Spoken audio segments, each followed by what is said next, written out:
Një nismë komunitare në Delvin synon të mbështet zjarfikësit e qytetit.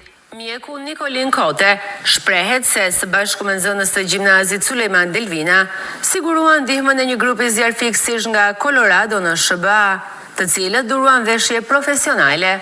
Komuniteti dhe bizneset lokal kontribuan për të mbuluar koston e transportit për 600 eurosh, duke ndihmuar kështu trupën zjarfikëse që shpesh përballet me problematika.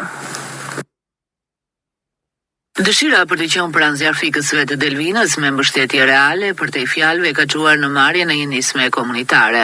Mjeku i njohur Nikolin Kote ka ditur të mbledh rreth vetes dhe të organizojë mbledhje ndihmash për stacionin. Ai tregon se si arritën të kontaktonin me një grup zjarfikësish në Colorado të Shteteve të Bashkuara të Amerikës. Ne kemi krijuar një grup që quhet Firefighters Project. Në grup bën pjesë Jamesi, që është nga Amerika, i cili është nga Korpusi i Paqes dhe jep mësim në gjuhë angleze në një nga gjimnazet e qytetit, dhe pjesë e grupit janë gjithashtu dhe disa mësuesa dhe disa nxënës të këtij po qyteti.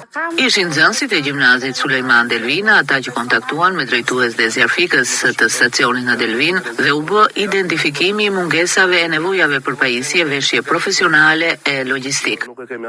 Kemi midis që bëjmë servitjen, por duhet akoma të ketë pajisje që të kryet servitja. Mësohet se gjatë tyre muajve të parë të 2026-s, miq nga Colorado grumbulluan veshje profesionale me destinacion zjarfik si Delvin, por problem mbetej transporti, i cili shkonte 600 euro.